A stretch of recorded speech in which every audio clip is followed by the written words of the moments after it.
नमस्कार विद्यार्थी मित्रांनो, वायसे एज्युकेशन महाराष्ट्र चॅनलमध्ये आपले सहर्ष स्वागत आहे. आज आपण इयत्ता 8वी विषय नागरिकशास्त्र त्यामधील दुसरा धडा भारतीय संसद यावरील संपूर्ण स्वाध्याय उत्तरासहित पाहणार आहोत.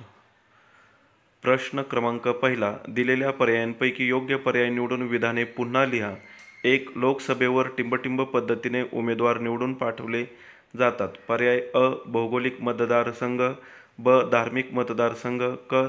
स्थानिक शासन संस्था मतदारसंघ, ड. प्रमाणशीर प्रतिनिधित्व पद्धत. उत्तर पर्याय क्रमांक अ. भौगोलिक मतदारसंघ. 2. भारताचे टिंबटिंब हे राज्यसभेचे पदसिद्ध सभापती असतात. अ. राष्ट्रपती, ब. उपराष्ट्रपती, क. प्रधानमंत्री, ड. सरन्यायाधीश. उत्तर पर्याय क्रमांक ब. उपराष्ट्रपती. भारताचे उपराष्ट्रपती हे राज्यसभेचे पदसिद्ध सभापती असतात.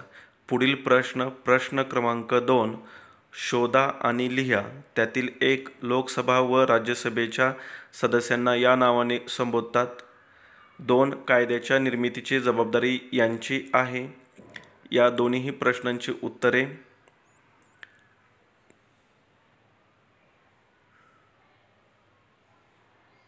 1. लोकसभा व राज्यसभेच्या सदस्यांना या नावाने संबोधतात. उत्तर खासदार. 2. कायद्याच्या निर्मितीची जबाबदारी यांची आहे. उत्तर संसदेची. पुढील प्रश्न क्रमांक 3 ते प्रश्न क्रमांक 5 या सर्व प्रश्नांची उत्तरे सविस्तर पुढे दिलेली आहेत.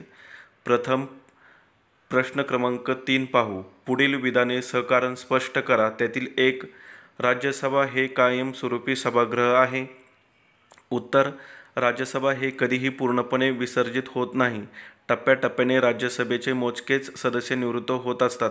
राज्यसभेतील सदस्यांचा कार्यकाळ हा 6 वर्षाचा असतो. त्यामुळे दर 2 वर्षांनी राज्यसभेचे 6 वर्षाचा कार्यकाळ पूर्ण केलेले 1/3 सदस्य निवृत्त होतात, पण त्यांच्या जागी पुन्हा तितक्याच नवीन सभासदांची नेमणूक केली जाते. सर्व सदस्य एकत्रितपणे निवृत्त होत नसल्यामुळे राज्यसभेला कायमस्वरूपी सभागृह असे संबोधले जाते. पुढील प्रश्न 2. लोकसभेला पहिले सभागृह म्हणतात. लोकसभेचा उल्लेख भारतीय संसदेचे प्रथम सभागृह असा करण्यात आला आहे. यातील सभासदांची निवड जनतेकडून थेटपणे केली जाते. त्यात इतर कुणाचाही हस्तक्षेप नसतो. या सभागृहात जनतेने निवडून दिलेले प्रतिनिधी असतात, म्हणून या सभागृहाला पहिले सभागृह म्हणतात. पुढील प्रश्न क्रमांक 4.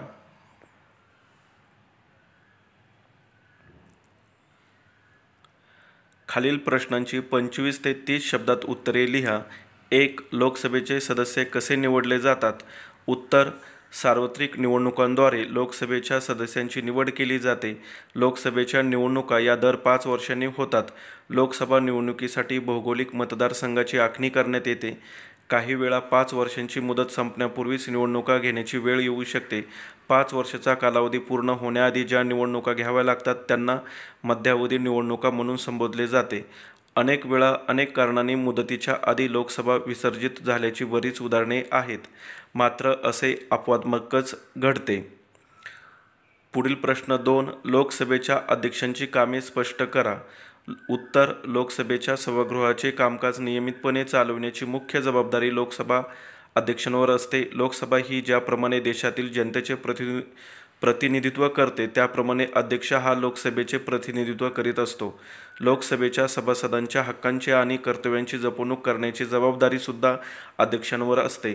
सभागृहाची प्रतिष्ठा राखणे आणि नियमानुसार सभागृहाचे कामकाज चालविण्यावर त्यांचा भर असतो.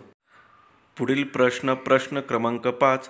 कायदा निर्मितीच्या प्रक्रियेतील टप्पे स्पष्ट करा. उत्तर लोकांचे हित जोपासता यावे आणि संविधानातील उद्दिष्टांना प्रत्यक्षात आणता यावे म्हणून संसदेला अनेक नव्या कायद्यांची निर्मिती करावी लागते. कायदा तयार करण्यापूर्वी कायद्याचाच कच्चा मसुदा तयार करण्यात येतो. याला कायद्याचा प्रस्ताव किंवा विधेयक असे म्हणतात. संसदेच्या लोकसभा व राज्यसभा अशा दोन्ही सभागृहात विधेयक मंजुरीसाठी मांडण्यात येते. विधेयक निर्दोष व्हावे याकरिता विधेयक एका समितीकडून सादर केले जाते. विधेयकाच्या बाजू आणि त्रुटी लक्षात घेऊन दोन्ही सभागृहातील सदस्यांनी विधेयकाला मंजुरी दिली तर राष्ट्रपतीच्या संमतीसाठी पाठवले जाते. केंद्रात लोकसभा व राज्यसभा यांच्यात विधेयकाबद्दल मतभेद झाल्यास दोन्ही सदनांच्या संयुक्त अधिवेशनात विधेयकाचे भवितव्य ठरते. राष्ट्रपतींच्या संमतीदर्शक स्वाक्षरीनंतर विधेयकाचे कायद्यात रूपांतर होते. पुढील प्रश्न. उपक्रम. राज्यसभेत 12 सदस्यांची नेमणूक राष्ट्रपती करतात. या सदस्यांची निवड करताना कोणते निकष असतात याची माहिती मिळवा. उत्तर. राज्यसभा सदस्यांपैकी 12 सदस्यांची नेमणूक करण्याची जबाबदारी राष्ट्रपतींवर असते. त्यासाठी भारतीय नागरिकत्व वयाची 30 वर्ष पूर्ण केलेली असणे हे निकष तर आवश्यक असतातच.